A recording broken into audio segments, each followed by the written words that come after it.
Allez, enfin, on va parler de cette deuxième étape du Triangle Sudbury. Avec ses 91 km, le parcours, on aura le temps d'en reparler plus tard. Mais voilà, 9 tours, 10 km. Et on se souvient, après l'arrivée, j'avais dit ça. Ok, petite sortie de décrassage. Scénario de course hollywoodien. Vidéo qui arrive très vite, je vais avoir du montage à faire.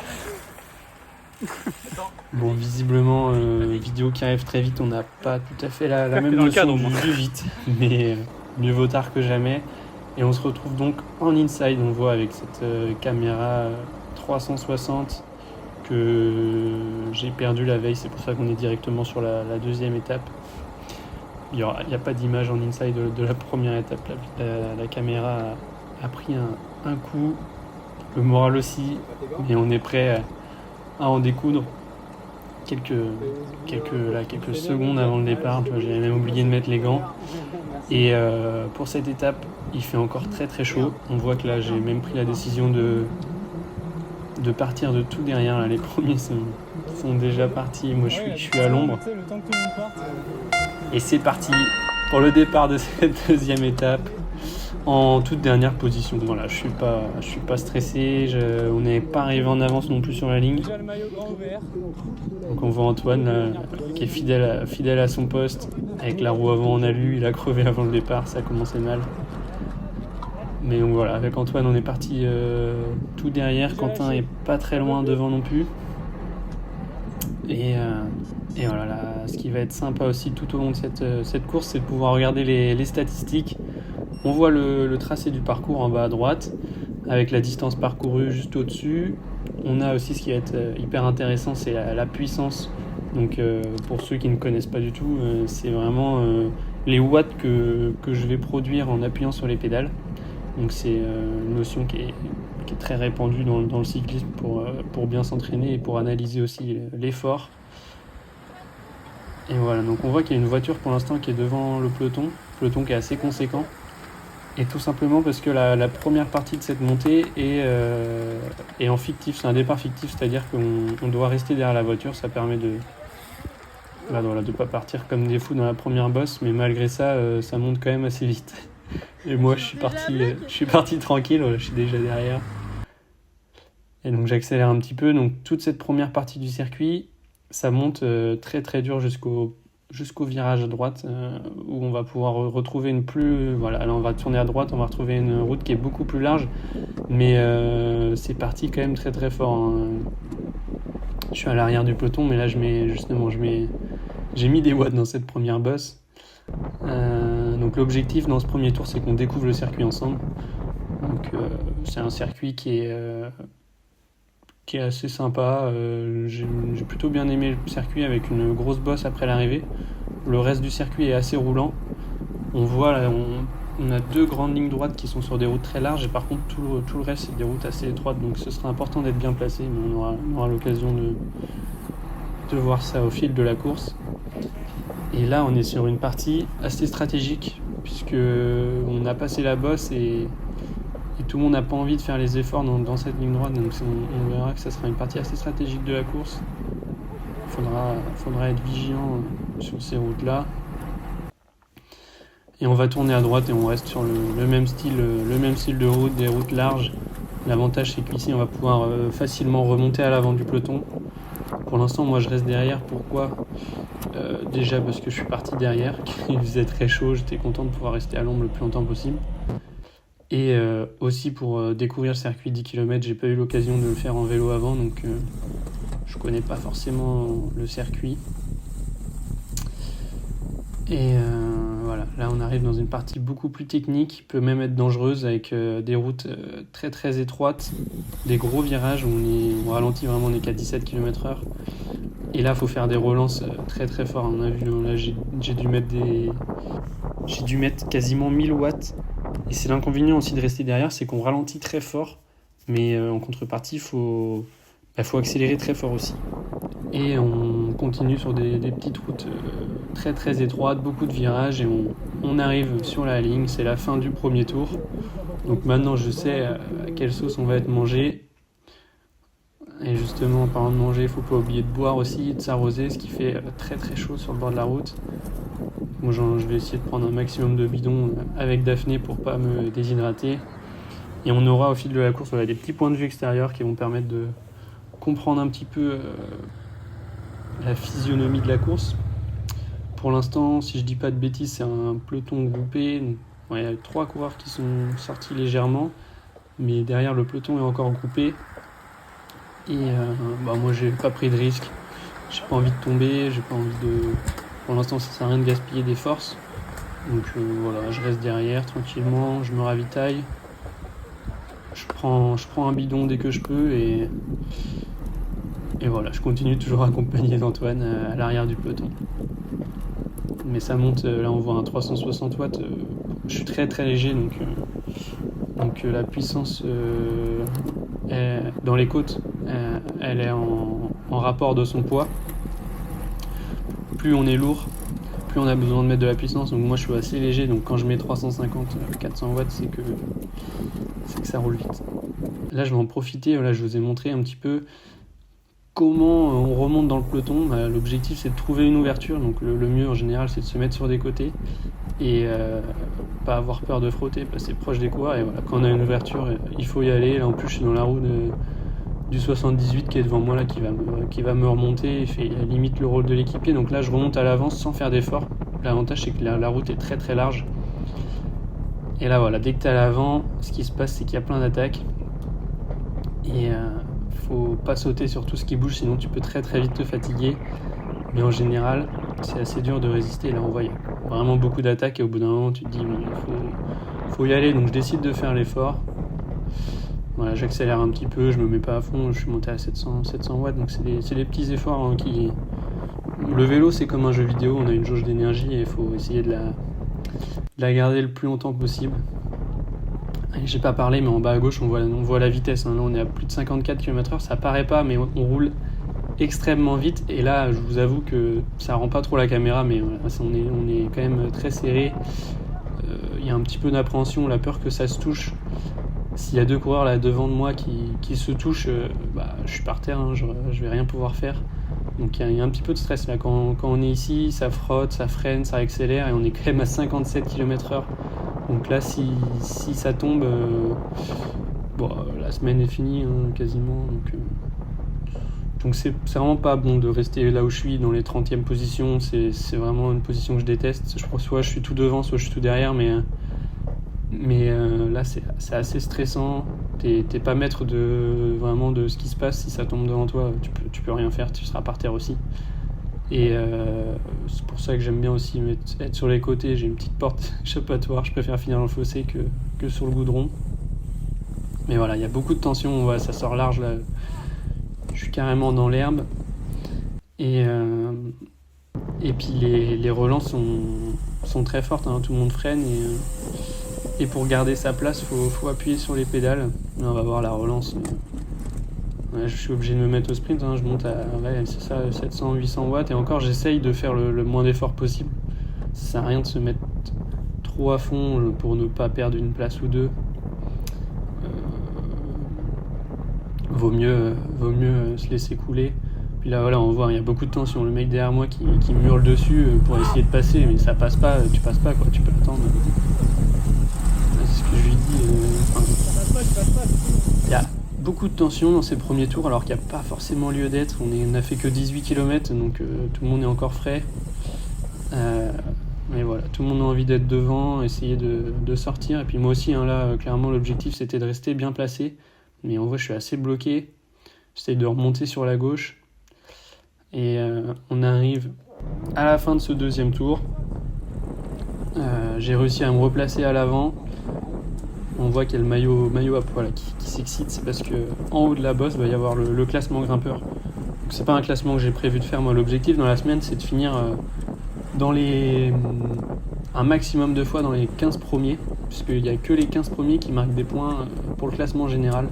Donc il faut faire le plus de fois dans les 15 premiers.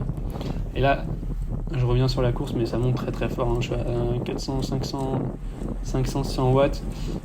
Là, c'est un effort qui fait mal. On voit, il y a 4 coureurs qui sont sortis, 4, 5, 6, 7, 8. Ça peut être dangereux et justement derrière, on s'y trompe pas. Ça roule très très fort pour revenir.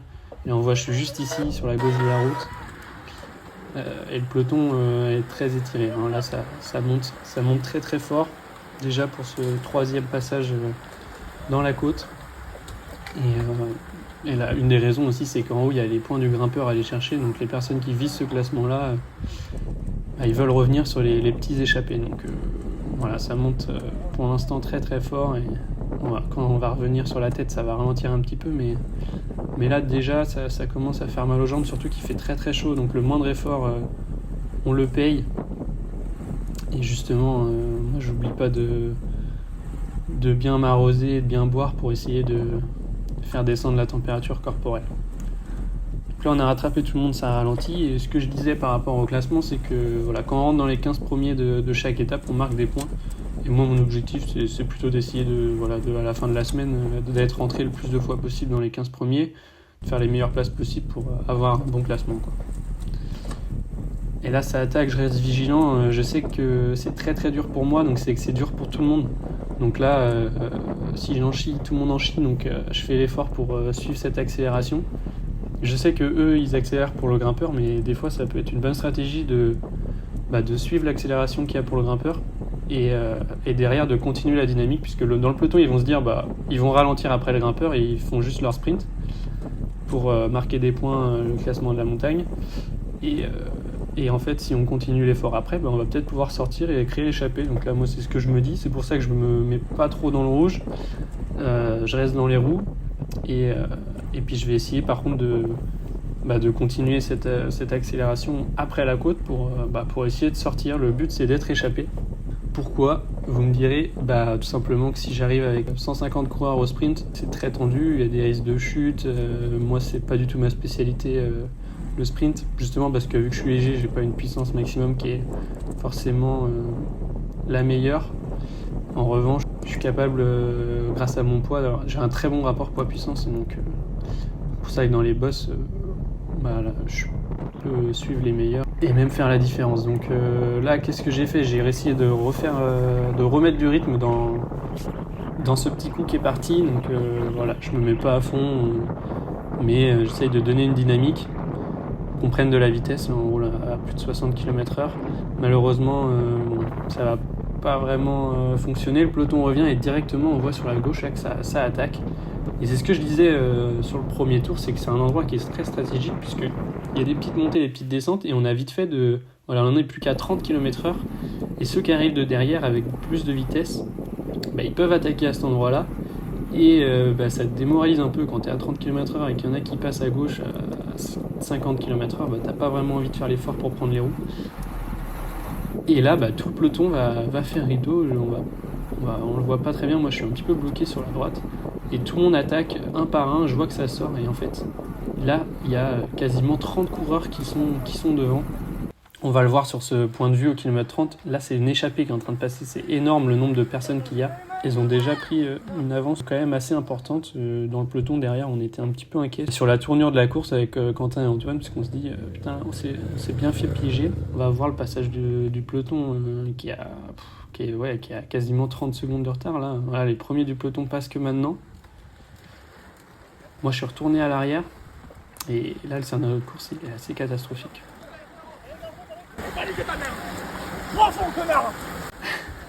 Il y a quelqu'un qui était pas très content. Et voilà, je passe avec Antoine. J'ai pas filmé dans ce tour-là. Donc là, on se retrouve directement au kilomètre 40 avec une mamie qui nous montre ses fesses. Merci pour la vidéo. Mais donc le scénario de course est le même. Il y a encore l'échappée d'une vingtaine, trentaine de coureurs qui a une certaine avance. Et le peloton, lui, est toujours à au moins 20 grosses secondes derrière. Là, on voit, il passe. Là, ça monte très très fort. Hein. À ce tour-là, je pense qu'on a fait le record de la montée. Et on était très mal placé. Je vais vous dire à peu près quand est-ce qu'on passe. Donc, je crois que voilà. Moi, je passe ici. Et on a Quentin, lui, qui est là, qui est dernier du peloton en bas de la côte. Et à ce tour-là, voilà, j'ai rallumé la caméra que en haut. Mais avec Antoine, on a remonté mais énormément de place dans le peloton. Là, on a monté mais à une vitesse stratosphérique. Et en fait, ça a cassé derrière. Le peloton est explosé là en plein de morceaux. Et Quentin, lui, il s'est fait piéger et il va devoir batailler pendant super longtemps pour revenir parce que on l'a vu, il était tout à l'arrière du peloton et ça a monté super fort. Donc là, je sais que c'est un moment hyper stratégique, hein. On est en train de revenir sur l'échappée. Les 30 coureurs, ils étaient trop nombreux, ils avaient du mal à s'entendre, donc on est en train de revenir. Moi, j'essaye de remonter à l'avant du peloton. On voit que ça roule encore très fort, on est à 50 km/h là sur ces parties-là.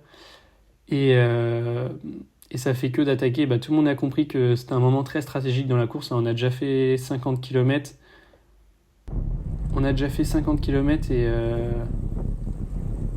Et c'est le moment où je me dis, ça commence à ralentir, on est à fond depuis tout à l'heure, allez vas-y, j'essaye de mettre une petite attaque, voilà, 700-800 watts, je mets pas tout, hein.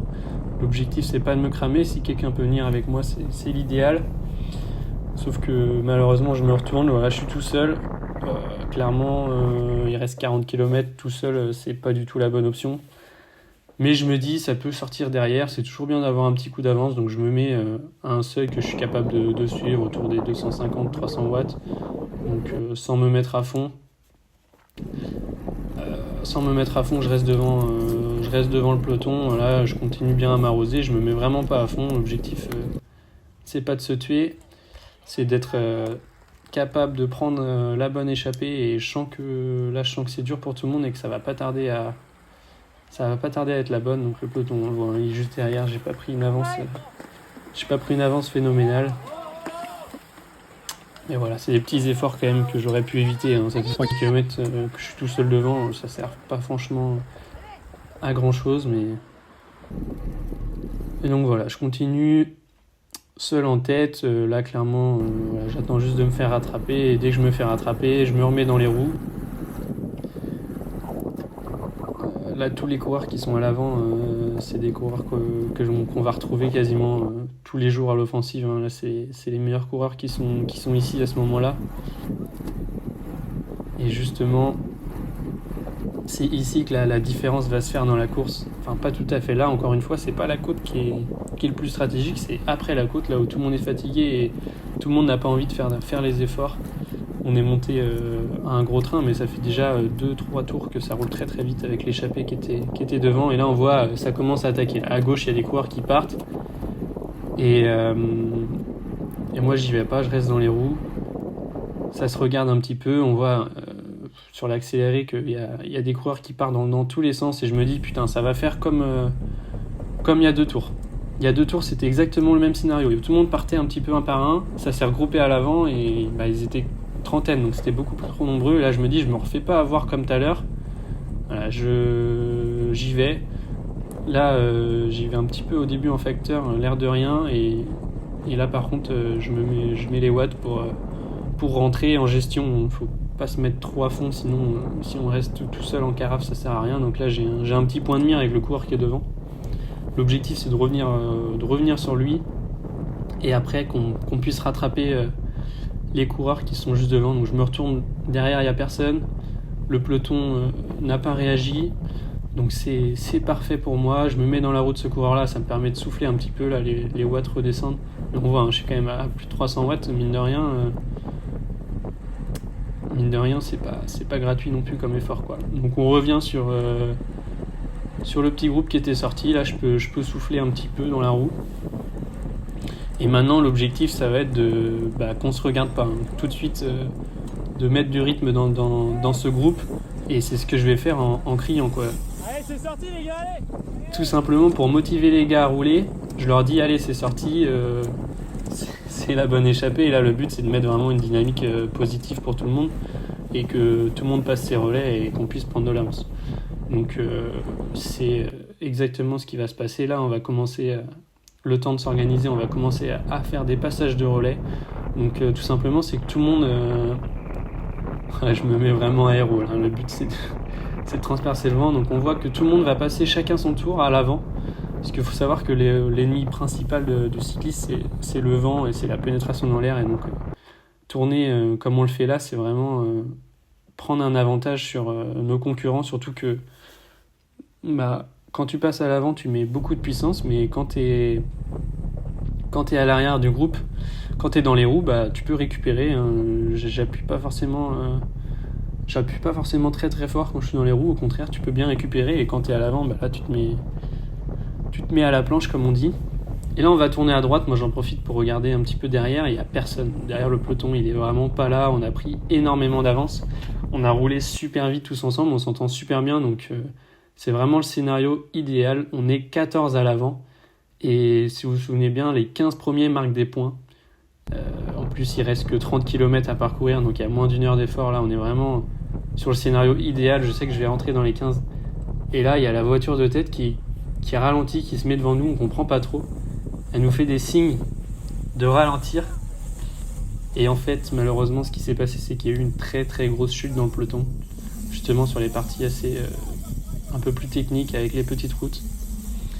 Il y a eu une très grosse chute et la course a été neutralisée. Donc on s'arrête. Déjà, la première chose que je me dis, c'est est-ce que Quentin et Antoine n'ont pas été pris dans la chute? J'espère qu'ils n'ont rien. Surtout qu'on nous dit que la chute apparemment est assez grave, qu'il y a beaucoup de coureurs au sol. Et donc au début, la course est neutralisée, le temps d'évacuer les blessés. Et finalement, elle va être carrément annulée, on va jamais repartir. Et c'est comme ça que se termine cette deuxième étape. Donc à la fois, il y a beaucoup de frustration. Clairement, c'était la bonne échappée. Il n'y avait pas de doute, il y a très peu de doute là-dessus. On était vraiment très très bien partis. Et donc déjà, il y a de la déception, mais par contre, voilà, on relativise en se disant que je suis pas tombé. Quentin et Antoine étaient à l'arrière du peloton, ils sont pas tombés non plus. En revanche, ils ont vu les coureurs blessés et pour certains très grièvement. C'est vrai qu'il y a eu, je crois que plus de 11 coureurs qui sont allés à l'hôpital. Donc j'espère qu'ils se sont bien remis depuis. C'est vraiment ce qu'on veut éviter quand on fait du vélo, c'est la chute. Et parfois ça peut être dramatique. Donc voilà, j'espère que tous les coureurs se sont bien remis. Et on relativise en disant qu'au moins on n'est pas tombé, la semaine continue et puis on va repartir à l'offensive dès le lendemain et pour les 4 jours qui restent encore à parcourir. Donc voilà, j'espère que cette première vidéo vous aura plu. C'est peut-être un peu brouillon mes commentaires. J'ai pas encore forcément l'habitude de faire ça, mais je vais m'améliorer au fil de la semaine. Si vous avez aussi des suggestions à me faire pour m'améliorer, faut pas hésiter. Voilà, n'hésitez pas à me laisser un petit commentaire, à liker la vidéo. Je fais mon youtubeur jusqu'au bout, mais surtout pour me dire si ça vous a plu et faire vos retours, hein, que ce soit positifs ou négatifs. Si vous avez des retours constructifs à faire, c'est avec plaisir et j'espère que ça vous a fait déjà découvrir un petit peu l'envers du décor, comment ça se passe dans un peloton. C'était vraiment l'objectif parce que même, c'est tout bête, mais ma maman qui m'a toujours suivi sur les courses, elle sait pas ce que ça fait que d'être dans un peloton et je pense que vous êtes beaucoup dans ce cas-là, donc c'est une façon pour moi de vous faire vivre la course de l'intérieur, les stratégies, les questions, les doutes et j'espère que ça vous a plu et j'espère que je vais mettre moins de temps pour faire les 4 vidéos qui restent à monter. Allez, salut!